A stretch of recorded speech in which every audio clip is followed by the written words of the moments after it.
बिस्मिल्लाहिर्रहमानिर्रहीम। अस्सलामुअलैकुम व्यूवर्स, कैसे हैं आप सब लोग? उम्मीद है कि सब इंशाल्लाह ठीक होंगे। मैं हूं उज़मा और आप देख रहे हैं आपका चैनल स्ट्रॉन्ग उज़मा। नाज़रीन, अगर तलीम के हवाले से बात की जाए तो बहुत कम लोग हैं जो आजकल बिज़नेस से हट के तलीम के बारे में इतना सीरियस हैं। यानी कि किसी भी प्रोजेक्ट को ले लें तलीम के हवाले से तो उसमें बहुत कम ऐसे टीचर और बहुत कम ऐसे लोग होते हैं कि जो इसको सीरियस ज़रा लें, वरना तलीम के नाम पे लोग बिज़नेस ही करते हैं। और स्कूल्स का अगर हाल देखा जाए तो सिर्फ फीसिस इकट्ठी करते हैं, और अगर किसी बच्चे को किसी अच्छे स्कूल से वो पढ़ के निकला हो तो उसको कह दें कि वो एक एप्लीकेशन नहीं लिख सकता। ये हमारी एजुकेशन का सिस्टम है। लेकिन कुछ लोग अगर सीरियस हैं, अगर वो काम करना चाहते हैं तो फिर उनको काम करने भी नहीं दिया जाता। मेरे साथ आज मौजूद हैं मैडम शीज़ा शेख, जो कि मैथ स्टैट की प्रोफेसर हैं, और इन्होंने एक छोटा सा प्राइवेट स्कूल कह लें खोला हुआ है। लेकिन एक अच्छे एरिया के अंदर स्कूल है, लेकिन किस मकसद के लिए इन्होंने ये स्कूल बनाया, और इनका एक प्रोजेक्ट है जिसका नाम मैंने पहली बार पाकिस्तान में सुना है। यानी कि पाकिस्तान में पहली बार नहीं, मैंने अपनी ज़िंदगी में ये नाम पहली बार सुना है। उस प्रोजेक्ट का नाम है डिसलेक्सिया। तो I don't know what is dyslexia, इसका मतलब भी क्या है, मुझे इस बारे में कुछ नॉलेज नहीं है। तो मैं इनके साथ हूँ, आज हम इनसे बात करेंगे इनके प्रोजेक्ट के बारे में और फिर तलीम के बारे में, और देखेंगे कि ये प्रोजेक्ट जो है इसको किस तरह से ये लेकर चल रही है और इस प्रोजेक्ट का मकसद क्या है, ये इन्होंने क्यों लॉन्च किया है पहली बार पाकिस्तान में। मुझे लगता है कि ये फ़र्स्ट ही लेडी हैं जिन्होंने ये एक्सपर्ट हैं इस चीज़ की, जिन्होंने ये प्रोजेक्ट जो है वो लॉन्च किया है। तो बात करते हैं miss Sheeza, professor miss Sheeza Sheikh से। जी अस्सलाम वालेकुम। वालेकुम सलाम। मैडम, सबसे पहले तो मुझे आप एजुकेशन के बारे में बताएं कि आजकल आपको पता है जो तलीम के हालात जा रहे हैं कि बच्चों को एक एप्लीकेशन नहीं लिखनी आती, तो इतने महंगे स्कूल्स में लोग पढ़ाते हैं बच्चों को, इतनी फ़ीसिस बारी भरकम फ़ीस पे करते हैं, लेकिन फिर भी अपनी यानी कि एजुकेशन के बारे में इतने इंटरेस्टेड नहीं होते। बच्चे के माइंडसेट को मेरे ख्याल में नहीं पढ़ा जाता, या क्या ऐसी वजह होती है? और दूसरा, ये जो आपका प्रोजेक्ट है डिसलेक्सिया, ये किस एब्रीवेशन से निकला है, मुझे इसका मीनिंग नहीं पता। तो प्लीज़ हमारे नाजरीन को आप बताएं कि आप इसके ऊपर क्या काम कर रहे हैं। जी, ये सबसे पहले तो एजुकेशन से हम बात शुरू करते हैं कि एजुकेशन बेसिकली कॉस्टली नहीं होती। एजुकेशन तो बहुत सस्ती है, लेकिन इन प्राइवेट स्कूलों ने इतना महंगा बना दिया है कि वो सिर्फ़ एक शोबाजी रह गई है और एजुकेशन रह ही नहीं गई। उसका मकसद ख़त्म हो गया है। एम क्या है, बच्चे उसको पढ़ के कुछ बन ही नहीं पाते। तो हमने इसकी स्पेशल जो है वो इस पे वर्किंग शुरू की है कि एजुकेशन को सस्ता किया जाए, एजुकेशन को अंडरस्टैंड करवाया जाए बच्चों को। और इसमें सबसे ज़्यादा फॉल्ट जो है वो टीचर्स का होता है। टीचर्स तो एक मदर लाइक पेरेंट्स की तरह होते हैं, लेकिन वो भी आते हैं, अपनी जॉब को पूरा किया और जस्ट अपनी जॉब के हवाले से काम किया, बिल्कुल बच्चे की असेसमेंट नहीं करते, बच्चे को समझते नहीं, उनकी अंडरस्टैंडिंग नहीं करते। उससे लॉस किसका होता है? ना पेरेंट्स का होता है ना टीचर का। बच्चे का इतना बड़ा लॉस होता है कि जब वो इन फ्यूचर में बड़ा होता है, किसी मकाम पे पहुंचता है, तो फिर वो अपने पास्ट को याद करता है, तो उसको पता चलता है कि उसने किस किस जगह पे किस ने उसके साथ बुरा किया है, जिस वजह से उसका सारा फ्यूचर जो है वो तबाह हो गया। तो ये डिपेंड करता है कि ये टीचर्स कैसे असेसमेंट करें, बच्चे को अंडरस्टैंड कैसे करें। और मैडम, रिसर्च ये कहती है कि जब बच्चा 4 साल का होता है तो उसका माइंड सेट बन जाता है कि ज़िंदगी में वो क्या बनना चाहता है। जब हम ज़बरदस्ती करते हैं बच्चों के साथ कि आपने डॉक्टर ही बनना है, इंजीनियर ही बनना है, ठीक है, या आपने एक पायलट बनना है, क्यों नहीं हम कहते हैं बच्चे को कि आपने एक बिज़नेसमैन बनना है, या आपने सोसाइटी के अंदर अपना एक यानी कि इमेज अपना जो है सोसाइटी में क्लियर करना है कि आपने अपनी पहचान बनानी है कि आप कौन हो, हु एम आई। बच्चे को ये पता ही नहीं होता कि वो करना क्या चाहता है।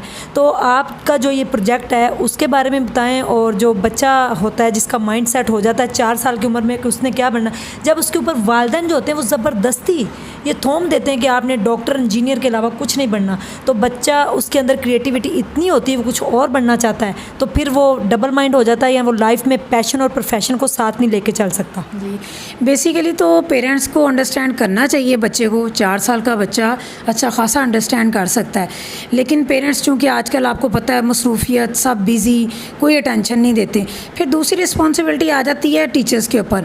तो टीचर्स का ये काम है, जिस इंस्टीट्यूट में बच्चा जाता है उस इंस्टीट्यूट की ये ड्यूटी है कि वो पहले बच्चे की असेसमेंट करे, उसका माइंड लेवल सेट करे, उसको चेक करे, उस असेसमेंट के थ्रू जो है वो जजमेंट करे कि ये किस प्रोसीजर में निकलेगा, किस लाइन में निकलेगा, आया ये डॉक्टर बन भी सकता है या नहीं।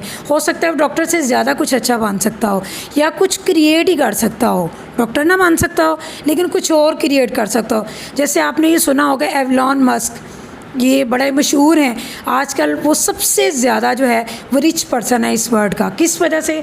उसने स्कूल ही नहीं देखा, उसने पढ़ा ही नहीं, लेकिन उसने क्या किया, कितना कुछ क्रिएट कर लिया। इसी जजमेंट में हमें बच्चे की पहले असेसमेंट करनी चाहिए, उसको चेक करना चाहिए कि उसका माइंड वर्क किधर कर रहा है, और जिस तरह की वो स्टडी और एनवायरनमेंट चाहता है टीचर प्रोवाइड करे, वो इंस्टीट्यूट प्रोवाइड करे। घर का इसमें कोई लिंक नहीं है। बच्चा जितना सीखता है वो इंस्टीट्यूट से सीखता है, वो इंस्टीट्यूट से जो सीखेगा बेस्ट उसकी लाइन वही चूज़ होगी। और रही बात हमारे प्रोजेक्ट की, तो हमारा एक इतना इम्पोर्टेंट प्रोजेक्ट है कि मैंने भी अपनी लाइफ में ये नाम कभी नहीं सुना था, और जब इसको अंडरस्टैंड किया तब मैं एफएससी की स्टूडेंट थी। लेकिन जब मैंने इस पे काम शुरू किया था तब मैं 8th क्लास की स्टूडेंट थी। 8th क्लास में मुझे ख़ुद थोड़ा सा फ़ील हुआ था कि इन बच्चों को मुझे सोचना चाहिए कि ये कैसे बच्चे हैं, वो कौन से बच्चे हैं जिन पे काम करना चाहिए। ख़ुद छोटी थी लेकिन मेरा माइंड कुछ नया करने को कर रहा था, इवन कि मैं भी डॉक्टर ही बनना चाहती थी। लेकिन मेरा फिर माइंड चेंज हो गया कि मैंने इन बच्चों को देखूं कि जो बच्चे वीक हैं और उनको कोई अंडरस्टैंड नहीं कर रहा, चूँकि मुझे भी कोई अंडरस्टैंड नहीं कर रहा था उस टाइम पे। मैं ख़ुद भी बहुत लाडली थी घर में, लेकिन इसके बावजूद मेरी एजुकेशन को सब बड़ा ब्रॉड ले रहे थे, लेकिन अंडरस्टैंड नहीं कर रहे थे कि क्या करना चाहिए। तो मैं सॉरी मैंने आपकी बात को इंटरप्ट किया। जैसे मूवी आई थी तारे ज़मीन, जी जी बिल्कुल बिल्कुल, ये सेम कहीं आप वही प्रोजेक्ट तो नहीं कि उस बच्चे को कोई अंडरस्टैंड नहीं कर रहा था कि वो करना क्या चाहता है? जी जी बिल्कुल ऐसे ही है। तो मैं खुद उस टाइम अंडरस्टैंड नहीं कर रही थी कि ये क्या चीज़ है, लेकिन मेरे अंदर एक वो कहते हैं ना सांसें कमतरी होती है, वो चीज़ एक फ़ील हो रहा था कि मुझे कुछ नया करना है और उनके लिए करना है जो मेरी तरह मतलब कुछ करना चाहते हैं लेकिन उन्हें प्रोवाइड नहीं किया जाता, एनवायरनमेंट प्रोवाइड नहीं किया जाता। तो मैंने उस टाइम से बच्चों में ये स्टार्ट किया, बच्चों की असेसमेंट। जी थैंक यू सो मच। देखें जी, मैडम जो हमारे साथ प्रोफेसर शीज़ा शेख हैं, कितना जज्बा है उनके अंदर, क्योंकि उन्होंने अंडरस्टैंड किया ख़ुद को कि मैं क्या हूँ। फिर उन्होंने देखा कि मेरी तरह कितने बच्चे होंगे जिनको कोई अंडरस्टैंड नहीं करता कि वो क्या करना चाहते हैं लाइफ में। फिर उन्होंने अपनी बेटी को देखा कि बेटी के अंदर जो छोटी सी एक वीकनेस थी उसको मद्देनज़र रखते हुए ये प्रोजेक्ट इन्होंने बनाया है। तो अगर आप कहें तो आपका जो व्हाट्सएप का नंबर होगा वो मेरी स्क्रीन पे चल जाएगा। फाउंडेशन इंट्रोड्यूस करवा देते हैं जी, आपकी कोई फाउंडेशन है इसके बारे में बताएं जी। जी हमने रिसेंटली तकरीबन 5 ईयर हुए हैं फाउंडेशन स्टार्ट की है। हमें फाउंडेशन स्टार्ट करने में भी बहुत धक्के खाने पड़े, बहुत ज़्यादा प्रॉब्लम का सामना करना पड़ा। तो रिक्वेस्ट है कि मेरा व्हाट्सएप नंबर पे कांटेक्ट करें और हमें इस तरह डोनेट करें कि हम इस प्रोजेक्ट को ज़्यादा से ज़्यादा इस्टेब्लिश करें।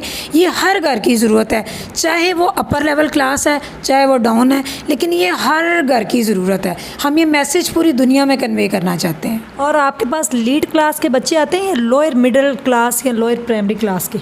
मैं ज़्यादातर डिज़र्विंग बच्चों को गाइड करना ज़्यादा पसंद करती हूँ, चूँकि उनके पास हमारे अलावा कोई वसीला नहीं होता, और उन लेडीज़ को सपोर्ट करती हूँ जो कि कम एजुकेशन में होती हैं और उनके पास कोई हुनर नहीं होता और उनकी एजुकेशन कम होती। हम उनको सपोर्ट करते हैं जो सफ़ेद पोश होती हैं, जिनको डिवोर्स हुई होती है और जो अपने पाँव पे खड़ा होना चाहते हैं। हम पूरा उनको ट्रेन करते हैं ताकि वो अपने पाँव पे खड़े हो सकें। यानी कि ये आपका प्रोजेक्ट है वुमेन्स एंड चिल्ड्रन? जी बिल्कुल। ओके नाजरीन, इनका व्हाट्सएप का नंबर मेरी स्क्रीन पे चल रहा है। अगर इनके प्रोजेक्ट के लिए कोई इनको हेल्प आउट करना चाहता है तो मैडम की जो एड्रेस है वो भी मैं मेंशन कर दूंगी डिस्क्रिप्शन के अंदर। मैं लिंक भी डाल दूंगी, इनकी जो वेबसाइट है या जो भी इनका लिंक होगा वो मैं डिस्क्रिप्शन के अंदर डाल दूंगी। और इनका व्हाट्सएप मेरी स्क्रीन के ऊपर चल रहा है। अगर कोई इस तरह का प्रोजेक्ट लेके आता है एजुकेशन के मामले में तो मेरे ख्याल में उनको दिल खोल के हमें सपोर्ट करना चाहिए ताकि वो इस तरह के प्रोजेक्ट पाकिस्तान तो क्या पूरी दुनिया के कोने में फैलाएँ करें ताकि बच्चे की वीकनेस को अंडरस्टैंड किया जाए। अगर आपके पास भी कोई इसी तरह की मोटिवेशनल स्टोरी या कोई हैरत अंगेज़ टैलेंट है तो आप मेरा व्हाट्सएप का नंबर आपके पास, उस पर कॉन्टैक्ट कर सकते हैं। Thank you so much. अपना ढेर सारा ख्याल रखिएगा। अल्लाह हाफिज़।